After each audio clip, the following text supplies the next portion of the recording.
Good afternoon, everybody, and thank you so much for coming to the High Energy Entrepreneur Radio Show on the iNetpreneur Network. I'm Donna Guinouard, and I'm your host, and I'm so excited that you joined us this afternoon. Today is exciting, you guys. We have our show is just all about three people in the legal world who help you protect your assets. Three things I need from you before we get into the interview. First, subscribe to this channel, bookmark all your networking activities at ntevents.net, and like us on our Facebook page. The iNetpreneur Network is where entrepreneurs, business owners, influencers, and experts come together to talk about their challenges and their triumphs, their impact and their tragedy. So let's get behind those stories and learn from their perspiration and inspiration. I'm joined here today by Robert W. Jones, who is the owner and chairman of the iNetpreneur Network. Robert, are you there? Yeah, hi Donna. How are you today?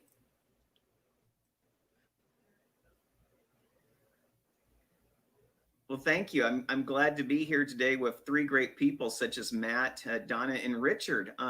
Each and every one of them are Network Together members, and they do wonderful things for our members in the legal field. And I'm excited to hear about what we're going to be talking about today.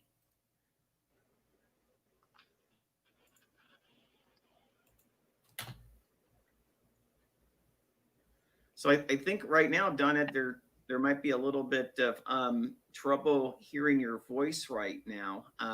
So there is. There you are. You came back to us. So that is wonderful. It's like, it first started with hand sanitizer, right? Then it went to toilet paper. But I think now COVID's like messing with our internet. I don't know what's going on here. It is. I don't get it. I think sometimes we have such heavy usage. I really do. I think we have heavy usage at times, and it just gets a little screwed up. Yeah, I think about all the kids that are being homeschooled right now, and I bet you they eat up quite a bit of bandwidth, through each and every neighborhood. Usually they're in school right now. Right? Yeah, and if you've got 2 or 3 kids at home, and you're working at home, your bandwidth is completely taxed. Right. And so, I'm excited this week. I just wanted to talk about a few things that have happened in the Network Together world. We have come out with our new website. Last week, we came out with our most recent issue of the iNetrepreneur magazine. On the cover is Darwin Perkins. His article is on Bitcoins. In our magazine, we have 40 pages of influencers, experts, networkers, members, all giving their stories and also some information about who they are and what they do. We send it out to our subscription base, which is about 26,000 people in and around the nation. And now we also have a website that members in the public alike can go to subscribe to the digital version of the magazine. And they can go to iNetrepreneur Magazine, iNetrepreneur And really quickly, I'll show that particular URL here. It's spelled there, iNetrepreneurmagazine.com. I realize it's a very difficult word, but as entrepreneurs, we improvise, we overcome and adapt. It's just, all I say is save it, bookmark it. So, go there and subscribe. Also, one other thing, Donna, you and I, we talked about this some time ago, and what we always want to do is create credibility for our members. And you went ahead and took advantage. Right. You're going to be in our next published book called 365 Networking Quotes, another place to gain credibility and exposure, by having your own page. And to help people and learn about their energy. Yes, absolutely. So I'm excited about seeing your quote in the book and, how that will come across. That's going to be fun. Absolutely. So I'm really excited for the show. Now I'm going to hide this. If the connectivity is not good for us, I might just hijack the show Right. from you. But, but Absolutely, I'm sure absolutely. I mean, we don't want to get stuck in any legal loopholes here, right? It better hold up. That's right. All right. Well, have a good show. I look forward Well, I'm to excited about your the show. Yep. All right. Thank you, Robert. I'm super excited. So, folks, my first guest is Richard Agins. And Richard, welcome to the show. Thank you, Donna. Pleasure to be here.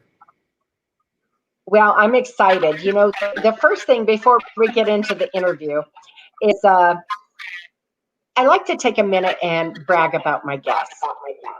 So you are the owner of Agins Law Firm.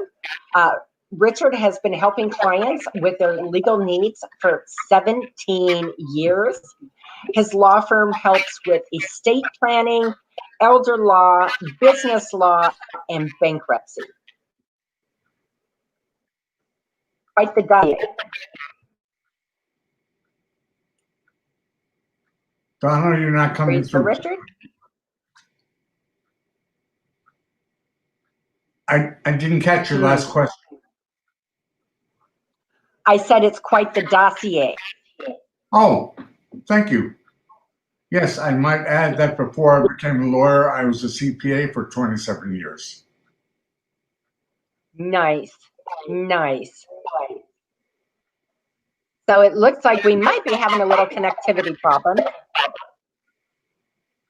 And Robert may be hijacking the show if my connectivity goes down. Well, as long as he doesn't beat me up, that'll be fine. So this is really exciting. So let's talk first about, were you born an entrepreneur, Richard, or did you bounce in and out working for other companies? Well, Donna, I started out in 1970 as the controller for a large electrical contracting firm. And I did that for a number of years, and then I had enough. So I opened up my own management consulting firm, and I did that for 5 years, I guess. And then I went into partnership with someone in, of all things, the fashion accessories business, and did that for 11 years. And finally, I went to law school at night when I was 50 years old. And I became a lawyer, and my first legal gig was for a large law firm with over 1,000 lawyers. And I did that for 9 years, and then I went out on my own again with several of my colleagues, start a new law firm. And I did that until I moved here to Arizona when I opened up my own firm. Awesome. How long have you been in Arizona, Richard? 7 years. Wow, okay, so you're an Arizona newbie. I am a newbie, and I must say that after having lived here for 7 years, I could never go back to the Northeast cold. Couldn't do it. I totally understand. Lived in cold weather for a long, long time myself. I was born and raised here and came back. Okay. So, am I echoing in your ear? No, I can hear you just fine. Okay, perfect. I just want to make sure with the sketchy connectivity we seem to have. Okay, so let's talk about this. You know, there's, and you help with so many areas. What is the one thing that people seem to need the most help with right now? You know, Donna, the hardest thing that I have to deal with in my practice, whether it be in the estate planning and probate end of it or in the business law end of it, is that people don't plan. They don't make plans. Everyone thinks that he or she is immortal, and it just isn't the case. So for me, the hardest hurdle getting people to surmount is the understanding that they need to make a plan, and it's not going to be painful, it's not going to hurt. And once you have done that planning, you're set for the future. I generally counsel my clients to have their estate plan reviewed either every couple of years or whenever there's a major change in their lives, whether it's a birth, a death, a marriage, a new job, new investments, whatever. And an estate plan is not a static item. It is something that has to constantly adapt to your life and make sense under your current circumstances. So I think for me, the hardest thing is getting people to understand. First, make an initial plan and then follow up on that plan as necessary.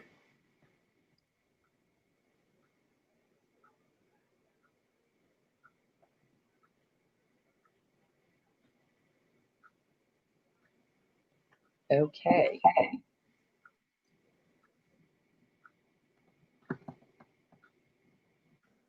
Okay, can you hear me all right?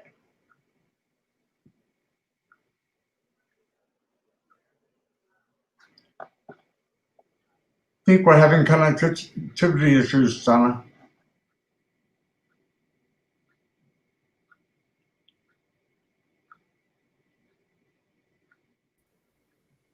All right. Well, I'm gonna go ahead and step in here and go ahead and join the conversation with you, Richard, and Donna.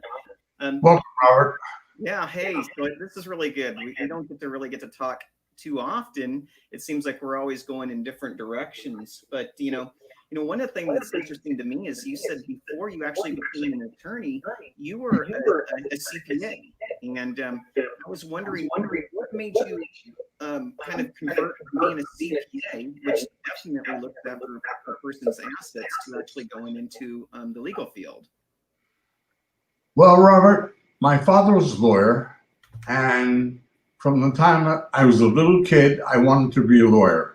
And for personal reasons, he advised me not to become a lawyer, become a CPA instead, which I did. But my first love was always the law.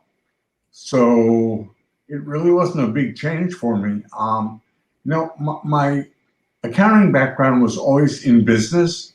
So my focus is sort of business and entrepreneurs. And when I got out here to Arizona, I realized that there was also a real need for attorneys to handle estate planning, because we seem to be a retirement state, or a state where there are a lot of retirees, and there's a need for estate planning. So that interested me in adding to my practice, and I have done that, and I have had nothing but success with it since then. Well, and I'm glad you brought that up, because one of the things I've found with entrepreneurs, and believe me, I see a lot of entrepreneurs on an hourly basis, it seems like sometimes. But, one of the things that I see is entrepreneurs do what they do well, from the technician standpoint, but what they don't is they do not take care of their legal and their financial responsibilities too well. Is that what you see? Absolutely, Robert. There is a book called The E-Myth, and that talks about the fact that people may be entrepreneurs, but that doesn't mean that they're business people. In the legal profession, we talk about minding and grinding. You have to finding business, mind the store, and do the work. And business people generally will do one of those, but not all of them. So it's important to become an integrated entrepreneur and be able to handle business development, business systems, and actually doing the work yourself. Yeah, and another thing that I see with entrepreneurs is they always have this feeling that it will never happen to them. I mean, I'm sure you've never come across entrepreneurs like that, right?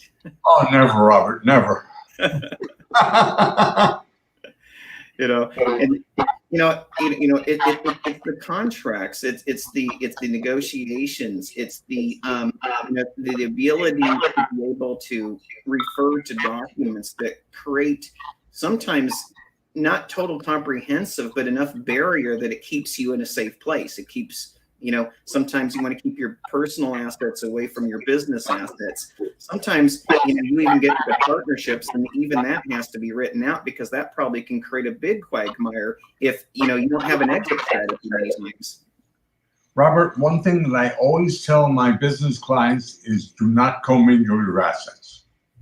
Even if you're a sole proprietor or just have no legal structure other than yourself, do not mix your business assets with your personal assets, because number one, you get confused. Number two, you get in trouble with the IRS, and you don't want the IRS knocking on your door.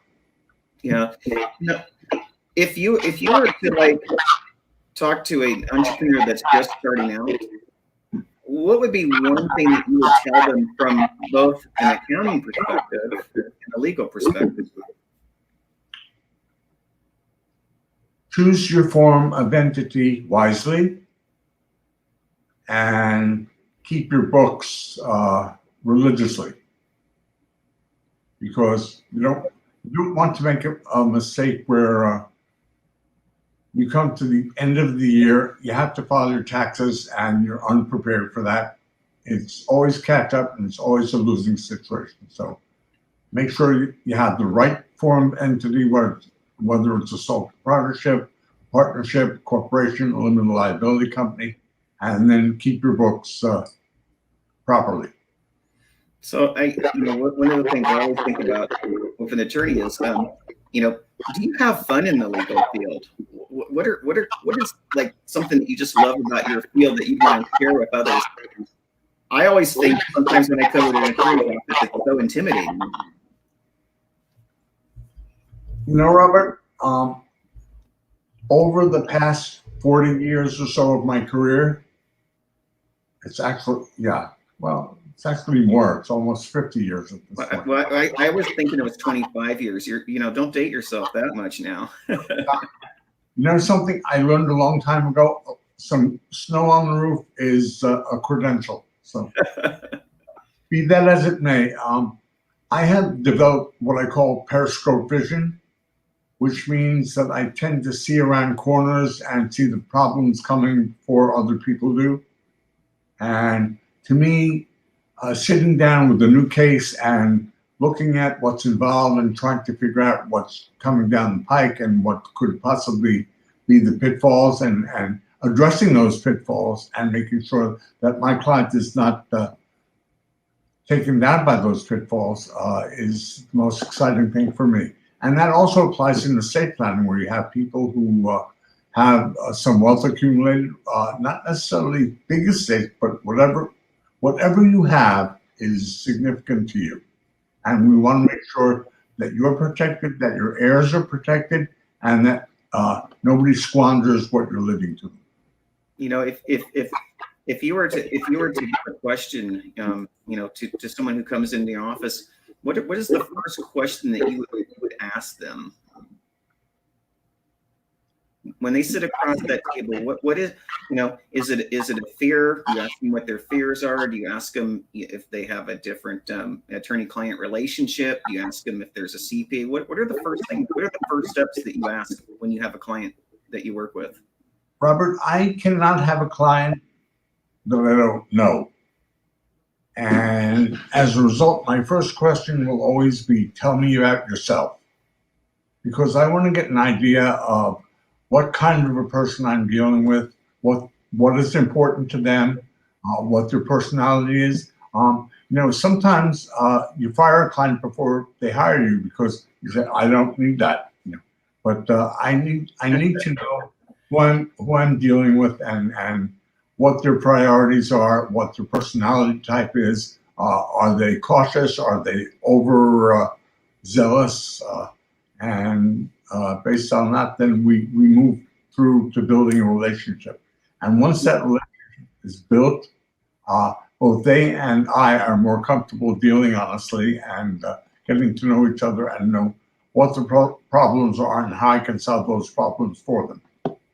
Yeah, and you touched on something that Donna and I talk about, and that's relationships.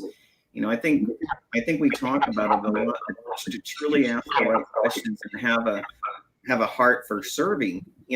But beyond business, what we also look at is like beyond business is, what do you do when you take your entrepreneurial hat off? Because in my opinion, they're true entrepreneurs. They hit the ground, they get their grants, they utilize word of mouth marketing. They really are professional services, and it doesn't really get more heartfelt than that. But when you step away from, your attorney hat, protecting assets, etc., what are some of the things that, you do outside your legal profession, for fun even? Oh, well, I have always been very interested in music, and I've always played instruments all my life. So that's one thing that is a great deal of fun for me. When I was younger, I did a lot of hiking and kayaking. I don't do so much anymore, probably because I don't like snakes and I don't find much water in Arizona. Well, I don't know about that. I've seen you in person. You're pretty healthy. I don't know, but I agree with you about the snake. I mean, I don't know. I care about snakes. And I recently took up a hobby of wood turning. I bought myself a lathe, and I'm starting to turn objects and get more into it. And interestingly, I'm meeting a lot of new people that way, and I find that interesting, not only from the standpoint of business development, but just developing a community within my area. So that's something that has been great for me. Well, and of course, the more people you know, the more opportunity there is to make them clients. So. Well, I always say, to have to get to the correct altitude, you have to have a great attitude. That has to do with, you're passionate about what you're doing. I say you have to be a glow stick to be a grow stick. So, very true. So tell us how people can get a hold of you, Richard, before we go. We're almost out of time, but let us know how to get a hold of you. Well, they can certainly give me a call at 480-401-2660. They can reach me at my website, which is www.aginslawfirm.com, or by email at rich@aginslawfirm.com. We posted that. We had a little handy banner for you right there. So anyone who wants to look at just to get the information off the banner as well. Well, Richard, I appreciate your time coming here and going through some of the technical difficulties that we have. But as a networker, attorney, CPA, the most important thing, asset protector, you stayed with us and you helped us for this great show. Have a really good day. Thank you, Robert, and thank you, Donna, as well. Hey, Donna, I just wanted to see how your connection was doing, see if you're back up on live. I love live stuff because you never know what's going to happen when, when the internet, what happens with that. All right. Well, our next guest we have today, I know pretty well. Donna and I just, sometimes I feel like I wish people could just come on our phone calls because it's always just a wonderful time getting with Donna and talking with her. Hi, Donna Spiracco. Everything's better with Meador. How are you doing today? Oh, Donna, your mic's off. Thank you so much, Robert. It is so great to be here. You guys are doing a fabulous job with iNetpreneur, not iNet. iNetpreneur Network, no problem. Well, welcome. I'm glad you're here today. Thank you. It's actually a huge honor for me to be here today. Well, we really appreciate you being here as well. You are a tireless servant of the legal profession, of Network Together. And I mean, I can't imagine what it's like to not have the daily dose of Donna in my life. So I'm really, really happy that you're here today. I really want to start a little bit because I know that you aren't born a Legal Shield agent, and I know that you really don't have any Arizona accent. So what I would like to ask you is, first, where are you from and how did you get here? Well, if you want to know, I was born in Ohio. I grew up in New Jersey, and I spent 25 years in New York. You were born in Ohio? Well, Donna's from Ohio. I didn't know if you knew that or not, I mean, every time I say the word Ohio, she always goes, "Go Buckeyes." And I'm like, what is a Buckeye? I mean, it's like one of those things. I'm going to have to go to the urban legends and see what Buckeye is. But so I hear the New Jersey, but I don't hear too much Ohio in you. My father was in the Navy. If I lived there 6 months to a year, that would be it. And so we landed in New Jersey more long term. So you will hear Jersey come out. I spent 25 years there and then moved to Brooklyn and spent 25 years in New York. So I always say, if you get me angry, it's all according to what's going to come out of my mouth, whether I'm going to be a New York or a New Jersey girl. Right. Well, I've heard strong words, but I don't think I've ever heard the Jersey girl from you, and so I don't think I really want to. So, what are some of the things that you did in the past before you actually even started in Legal Shield? What were some of your passions? Jobs, or did you manage own other companies? Yeah, I was a customer service person through and through, Robert. I was a Girl Scout till I was a senior in high school. I liked helping people. I went through my entire life just wanting to be that type of person. And when I ended up in New York, I got jobs in corporate America. And so I've had my share of ups and downs, like most of us. I survived 9/11 and was in New York at the time, survived 2008, and had just been a newlywed when that occurred. And when a couple of years after realizing that my husband and I could not make it in New York, that's what brought us west. He had a son here in Ahwatukee, and we said, we have got to get out of New York. If we're gonna, we have to reinvent ourselves. And so we head west. We came for Christmas one year in 2010 and looked at each other and said, yeah, this is it. And literally was back a few months later. Yeah. I mean, I kind of found, I grew up in Texas, and I remember when I first came to the Southwest, I was just like, man, this is amazing. I didn't know what a dry heat was. Now, of course, I felt 115 to 118 degrees, and I can say that dry heat does not work at 115 degrees. But if it's 105 or 100, I mean, I could take a dry heat any day of the week over being from Dallas, Texas, 100 degrees and about 92% humidity. Yeah, no, I'm with you on that 100%. I love it out here. So you got out here and you were like, wow, were you in Legal Shield by the time you got out to Arizona? No, I actually never heard of the company. And at that time, because of 2008, it dawned on me that that's interesting. I got laid off, and guess what? They stopped paying me, and that freaked me out. And I swore I would never have another job. Wait, they stopped paying you. What do you mean they stopped paying you? I don't understand what that means, because I know I would leave the job if they stopped paying me like immediately. Yeah, they fired me in 2008 along with the other million people, and then they didn't send me any money, Robert. And I was like, what is that? So literally, my husband and I were living off credit cards, and we came out to Arizona. I immediately started networking. That's the only thing I knew.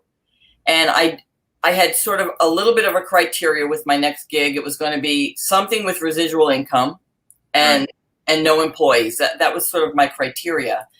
And so I thought that the answer to that would be being a health insurance agent. And it was while I was out networking within the first couple of months of moving here that I discovered Legal Shield. And it was a mic drop for me, Robert. I was like, are you kidding me? Yeah, well, and I know that you say Legal Shield, and it's really funny because I know in our world, quite a few people know what Legal Shield is. And even some people might remember what Legal Shield was then, and it was called prepaid legal. Mm-hmm. And, for the longest time, people really didn't understand what the prepaid legal, now turned to Legal Shield concept is. What does that concept look like today for people when you speak to them? When I discovered this legal plan, and I almost started crying because I really And again, I'm not a lawyer. I didn't pay a boatload of money to become an attorney. But I understood that if I could talk to an attorney, I might get a better result. And when I was introduced to this plan that cost $25 a month, and I looked at this guy and I said, it wasn't that I was in trouble with the law, Robert. It was that I had all these little issues that were needling and nickel and diming me to death.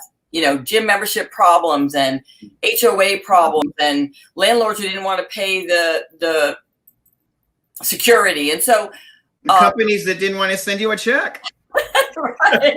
Well, and in fact, when I got laid off in 2008, I was also denied unemployment. So this created a lot of pressure and stress and unhappiness around my life at that time. And when I said to him, you mean to tell me I can talk to an attorney and they'll write a letter for me? Like, I was dumbfounded. And so my way of researching is to get it and try it. I'm not that person who's going to go on Google and start researching and find out what people say. I'm going to go, all right, sell it to me. There's no contract. Let me make a phone call. And within so my first phone call a few days later was I literally opened up 5 different cases. So feasibly 5 different attorneys are going to call me back. Right? And within 3 months of having discussions and them writing letters for me, and I was ahead $3,000 just because I was using an attorney. Now, I love what Matt and Richard do. They are attorneys. They invested a lot of time, effort, and money into their profession. But I know that 80% of Americans and Canadians, because we're in Canada too, are never going to pick up the phone to talk to an attorney. They're not. Just like Richard said, we all think we have tomorrow. We don't have any kind of a panic button on our estate planning. And as a widow who understood firsthand the importance of having a will in place and being able to have an attorney go to bat for me when an insurance policy got denied and reap me the benefit of over $13,000 because I had the ability to talk to an attorney without actually having to weigh out my wallet and go, well, let's see, can I afford a consultation and a letter and a document review? I didn't have to worry about that. Well, so I love that. Yeah, and I want to step back. You brought up Matthew, and you brought up Richard as well, and of course he put in the chat room as well, love my bucks. So I just wanted to shout out to Donna on that when he put love my bucks. But I guess that goes back to the Buckeye. But Richard brought up relationships, and you brought up networking, and I do want to add that you also do it the right way. What I love about what you do when I've seen you network and when I see you speak, you say, hey, I have a product, it may work for you, but if I cannot help you, I have Richard or I have Matthew, I have other attorneys outside my community that I will refer you. And I really appreciate that because, this isn't an us or them mentality that you pick up. This is something that, hey, we're a community that helps all the members, entrepreneurs, influencers, experts, small business owners. You look at it that way, and I really appreciate that about you. I just wanted to bring that out. And, doing it the right way is what also attracts people to you as the expert in what you know as a representative. Thank you, Richard. I'm a big believer in all ships rise with the tide. And if people do not get their estate planning done and they pass away, the state of Arizona or whatever state they live in will have a will for them. And so I happen to be a nationwide program. I actually team up with attorneys. They end up in my brokerage, if you will. I work with anybody in which direction that they seem that it makes it possible for them, because my whole thing is I want to empower the individuals and small business owners alike in this country and in Canada who don't even know that this plan exists. They don't know. So, I'm like, and listen, when I discovered it and I reaped the benefits that I shared with you, about $3,000 in a few months, I get on the phone to call my little sister back in New Jersey. She's a business owner. And when I told her what I discovered, her response to me was, oh, yeah, I have that. She never told me that she was a Legal Shield member. I had never heard about it. And now she's a member for 19 years. Amazing. Yeah, amazing. Yeah. Well, I know one thing. You have a very full life, a new marriage, and congratulations with that. I mean, seeing you so happy and seeing you so glow, I'm going to go back to a question that Donna and I always ask. We always like, you're an entrepreneur first, you have that love for people, but what are some of the other interests and things that you do? I'm a writer, Robert. I love to write. We don't watch TV. My new husband and I don't watch TV. We're both writers. We're speakers. We want to empower. I'm a dating coach. You're a dating coach now. Oh my goodness. So what do? Bring Buckeyes together, right? Well, that's Donna and the Buckeye. I was there for such a short period of time. I could, if it wasn't for Donna telling me it was a Buckeye thing, I wouldn't know either, really.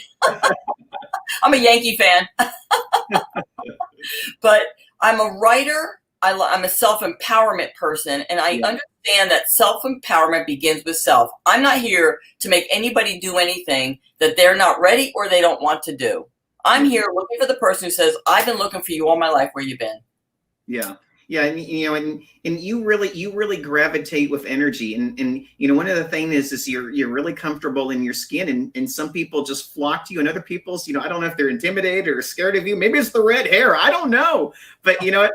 I think that you're just an amazing, and I just really am, happy that you came on to the show today with Donna and I. But I just want to make sure before your segment is over, how do we get to get a hold of you? How do we get more Donna? I will tell you that I am on social media everywhere. I am a public figure. I'm actually pretty well known. I'm actually brand recognizable, Robert. So I've been doing Facebook Live for almost 4 years. I have a podcast. I'm uploading everything to YouTube, so they can find me on Facebook without a problem. I also have my phone number. Is the easiest thing, because just text me and say, hey, I need to talk to you. And I don't care where they are in the country or in Canada, I'll be able to assist them in some form. And if I can't help them, I know people who can. So 516-395-8219 is my cell phone. And again, I'm nationwide and in Canada, so it's pretty awesome. I'm here for them. Well, it sounds like you're international, Donna. And I just want to, plug the show. You still have the Daily Dose of Donna. Is that correct? I do Daily Dose of Donna with a letter A. And yes, I still do that. And I do the Meta Effect, which is a couple thing between me and my new husband. And it's really a hoot and a half. I have to tell you, I have so much fun doing it. But we're here to support the community and the small business owners and the individuals, just like you are, Robert. We want to see them step into their power and remember the value, and help them remember the value that they bring to the table. I really appreciate you coming on today. Donna and I, we get a kick out of you and Richard. And, it's just, I just love the community that we developed, because it's a supporting community. And, together everyone achieves more. And I think that we're all living testimonials of that. So thank you so much, Donna, for coming here today and joining us on our show. Thank you for having me.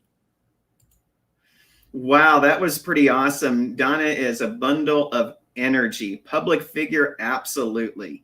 Our next guest, I've known actually probably as long as, I don't know, any member of Network Together. His name is Matthew Palfreyman. Hey, Matt, how are you doing today? Great to be with you, Robert. Good to see you. Yes, we were back in the very beginning, once upon a time. I think that we actually met each other when Network Together had one chapter, just one. Yeah, we started out in Queen Creek.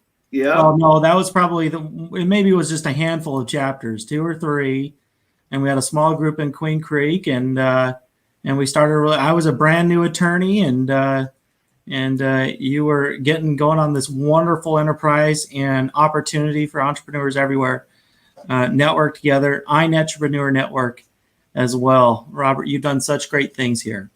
Well, I really appreciate that. And you really helped me, from the get-go. You've always been very gracious, with your advice and your ability to, help me, see a lot of things that probably you set a lot of the groundwork for me to really see Network Together is more than just a business. You helped me see that I could create a movement. And, I can't say that about too many attorneys, Matt. So I really appreciate that with you, because, our conversations always went way past anything legal and anything business. And that's what I liked. We always were able to sandbox. But, Tell us a little bit about your background. Were you born in Arizona, or were you transplanted like many of us?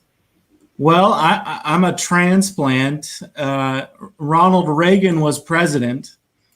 Washington had won the Super Bowl, and Maggie Thatcher was on her way to becoming a conservative darling in England, and then I was born.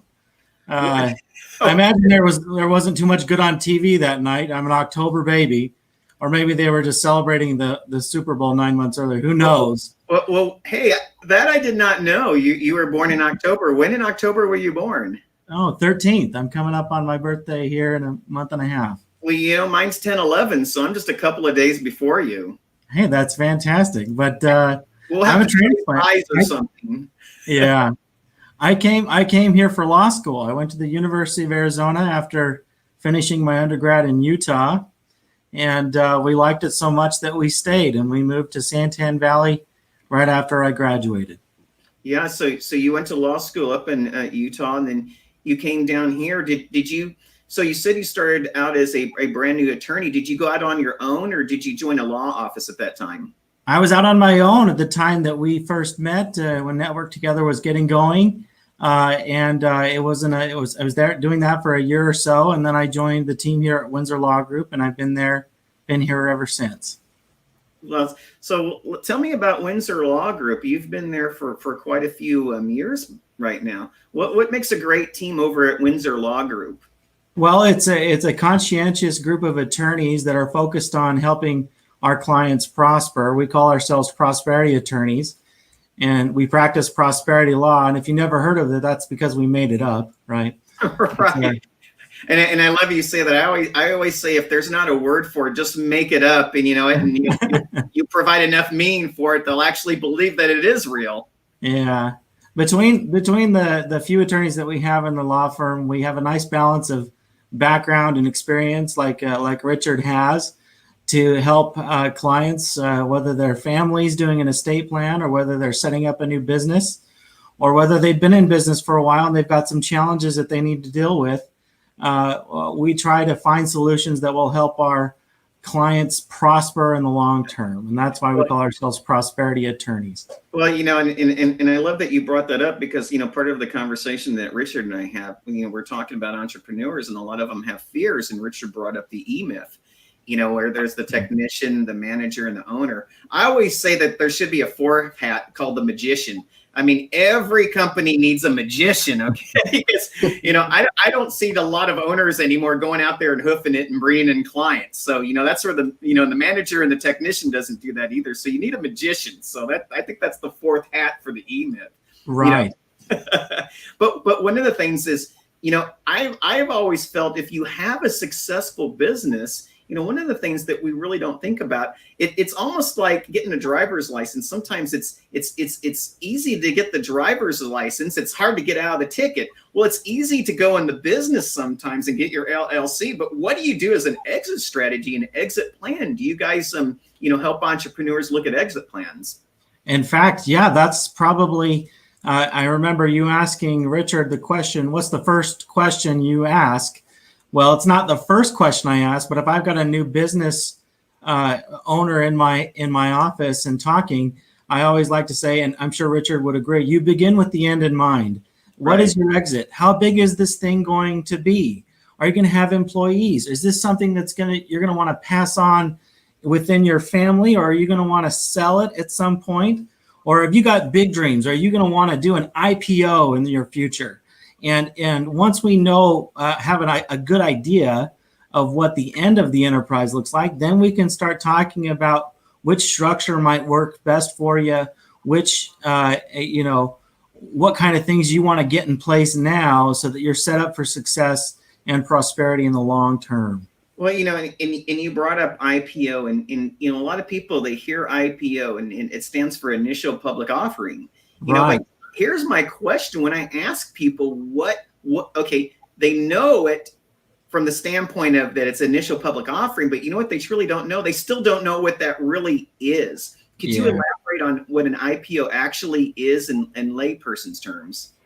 They often call it going public. And what that means is that your company's shares, meaning whether it's stock or it's usually stock, the membership interest can be traded on a public basis, meaning that there aren't private transactions, that investors can go to a brokerage and acquire an interest in your company in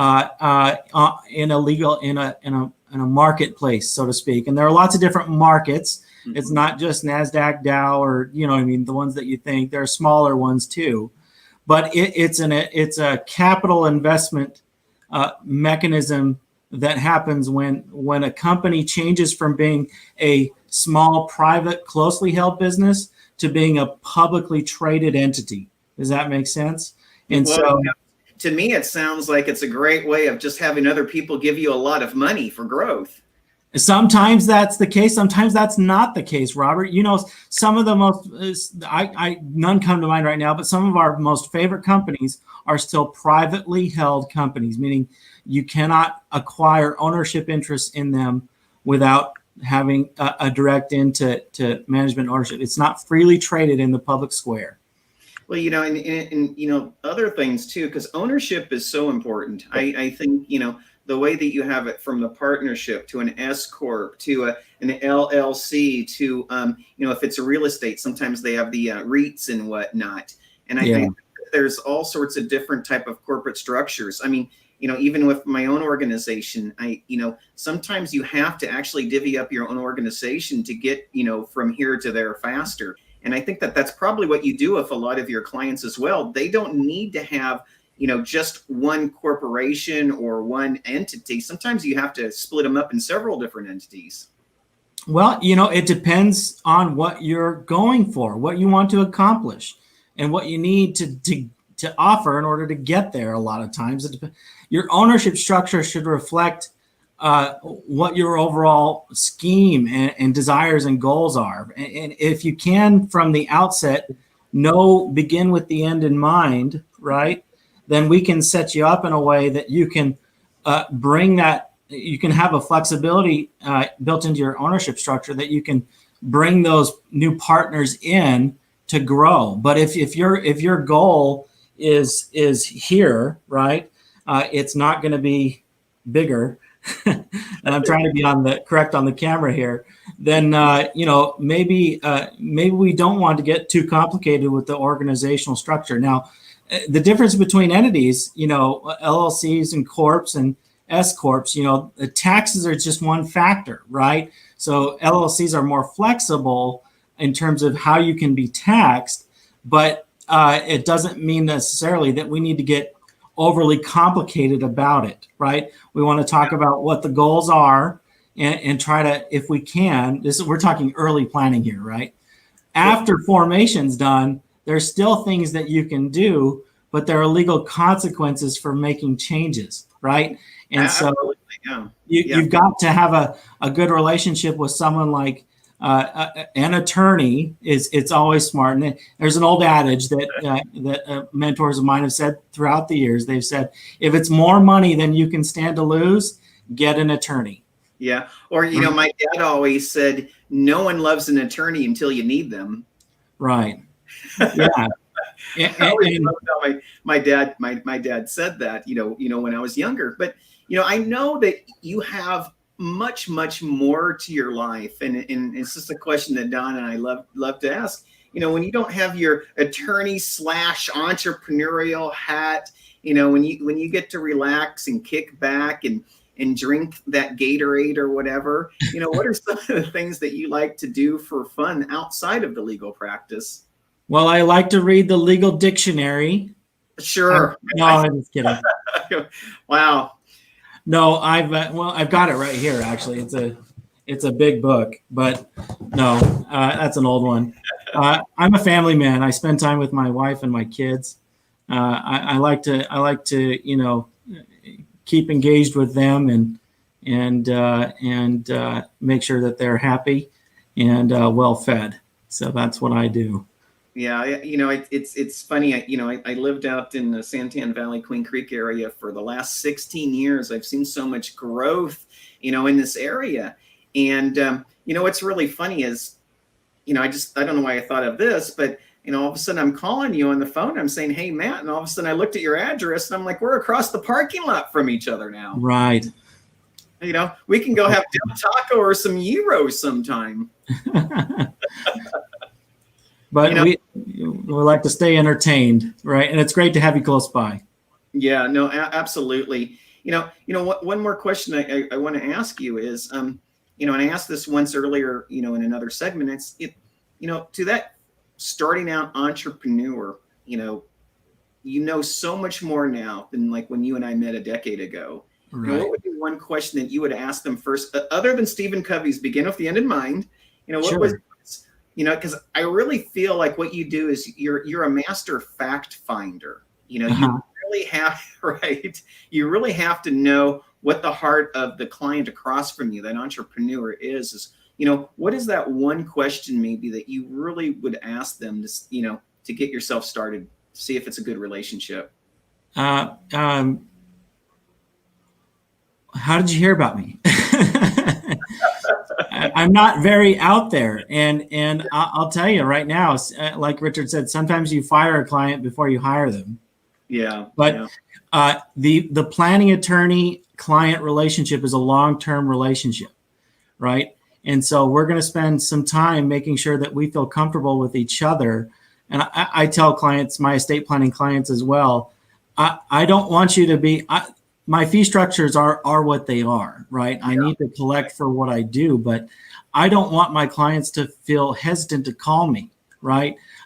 Your estate planning attorney is different than all other attorneys. Most of those guys you're calling after the thing happens to you, right? You're reacting. The estate planning attorney is the guy that you call before you do the thing that you're thinking about doing. And the reason why you do that is because before you do it, there are just very normally, I can identify one or two or three things that can set you on that right path and avoid a common pitfalls, right? And if I know you well enough and I know what your goal is, right? What is the real question, Robert, is what does success look like to you in this thing that you're doing? I love that. Is it planning your estate? Is it building a business? Yeah. Is it both, right? What does success look like to you? Because if I know what success looks like, then I've got a better chance of getting you there or helping you get there. Well, you said another thing. It's like, how do people find you? I think it's a great thing. I always say everything's better with Meador. So I'd say give her a call and say, look, if they can't offer it over there at Legal Shield, get in touch with her. She's a mega networker. I just love how she's everywhere. But, I can't tell you how many times it's who you know, not absolutely. what you know. Absolutely. Yeah. So how can we get a hold of you? Well, my contact information is right there at on the banner there. You can call our firm at 480-505-7044, or you can email me at matt@windsorlaw.com. That's Windsor without a D, WINSORLAW.com, and get a hold of me directly. But, I'm out, I network, chances are, we know someone in common. I love to play the do you know game, and certainly Robert's a key factor in many of those conversations. So thank you, Robert, for keeping me in mind, and I'm sure we'll find a way to get to know more people. I teach real estate education classes every now and again, and I certainly like to present in the business community. So. Well, absolutely, and we do have our real estate academy within the iNetrepreneur Network. Maybe we could talk about that. We do look for guest presenters at the Real Estate Academy. So we just might become best friends in that. Well, Matt, thank you so much for being here today. You always provide, a great interview, great value, and, just have a great rest of the day. If you like, stay around a little bit. We'll have a little after hour party with the other members and Donna. And, thank you for being here today. Thank you, Robert. Thank you, Donna. Well, Donna, I think that was an awesome show. I know I'm speaking to the world that goes round and round in this crazy crazy screen right now. But each and every week, what I really appreciate is just being able to come on here and highlight members within that work together and other members of the business community. Sometimes it's nice to just get behind the stories, the triumphs and the tragedies, the success, the failures.